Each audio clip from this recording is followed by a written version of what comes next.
Sins of a Solar Empire Review. Sins of a Solar Empire is published by Stardock Entertainment and developed by Ironclad. Sins of a Solar Empire is a 4X strategy game. So basically, imagine a total war game without the map screen, and instead everything is controlled from one screen in real time. With Sins, you can zoom in and out of the action, from up close to your glorious fleet, all the way out to manage your giant empire as it spreads across the galaxy. The game is focused on the space conflicts of three opposing armies: the alien Visari, the apparently all-female and human Advent, and the average Joe humans, the TEC. While at first glance each race may look like it is the same race, just with different skins, the differences are much more subtle than most games. For instance, the Visari sport having the most powerful units, but also the most expensive, while the Advent stick to the traditional Zerging technique of weak units, but a shitload of them. And the TEC the most balanced race between the three. Our fleet is under attack!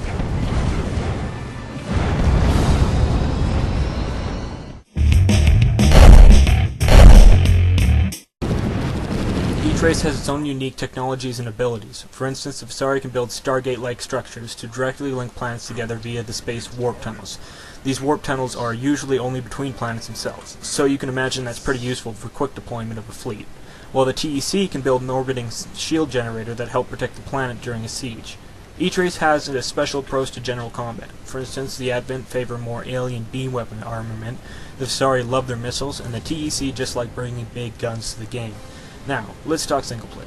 If I had to state the game's biggest weakness, it's the lack of any single player campaign. However, in the future, Stardock is releasing an expansion pack for the game that will sport a brand new campaign.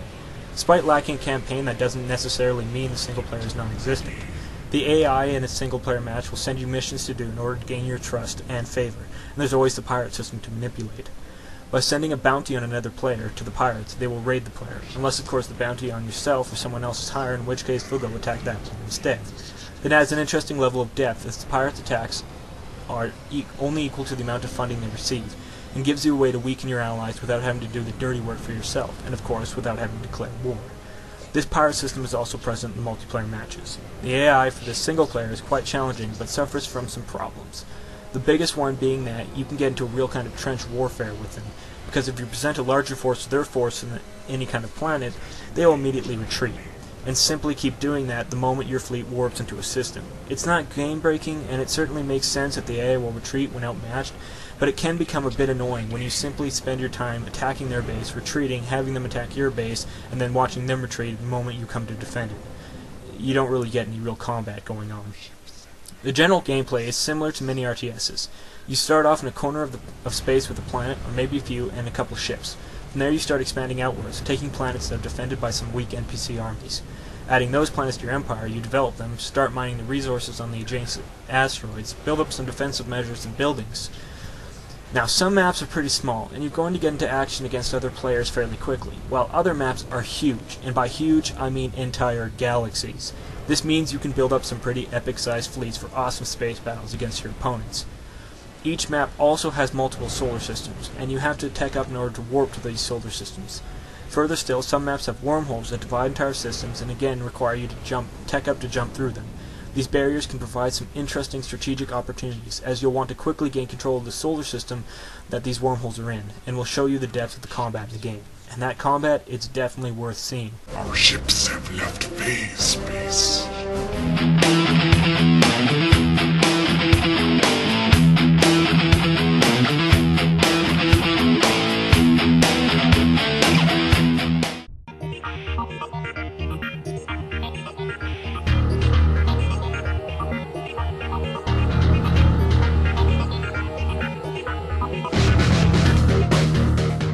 Up close, the graphics, while not being on par with other RTSs like Company of Heroes or World in Conflict, are impressive. And the best thing about the graphics is how scalable they really are. If you don't have a high-end rig, don't let that stop you from getting Sins. While you're enjoying the visuals of combat, the sounds don't let you down either. One of the cooler things about the game is that the music, depending on what is going on, will change. Get into a battle and it changes to suit the combat. If everything is all peaceful, it will change again. Impending pirate raid, the music takes on a dark, ominous tone. To list the problems, I'd have to say, aside from the odd AI quirks, it's the multiplayer, because the way it sets up matches suffers from a lot of connectivity issues, and especially lag issues. To this date, I've yet to play a full online match because of my internet. Luckily for people who are experiencing that, The version 1.1 patch is going to finally fix all of the multiplayer problems and also beef up the graphics and AI in the process. If your multiplayer works fine or you just want to have LAN matches, you're in for a treat. The average game of Sins is fairly lengthy and easily longer than a match of Company of Heroes or Supreme Commander for comparisons. So when online, that can become a problem if you want to go to bed, feed the dogs, or do other outside activities. But this game sports an impressive online saving feature. Simply save the game, log up, meet up with your buddy again, and continue onwards from where you left off. Together with the AI missions and pirate intricacies, it makes an interesting game. Not to mention that while the game may seem shallow or one-layered on the first glance, once you get into the action and learn some strategies, it quickly becomes obvious just how much depth this game has. In summary, the graphics are great, the sound is amazing, especially with the mood-matching music. The single-player will lack in campaign, which is forthcoming with the eventual expansion pack, is good for a quick match against the well-programmed AI. And the online, if you don't have connection issues, is a stellar experience. This is truly one of the most unique and great RTSs in a while, and for sure worth your money, especially with the version 1.1 patch coming out and the expansion pack down the road. I'd recommend this game to anyone who loves strategy games, space games, or this particular different kind of RTS. On the lookout.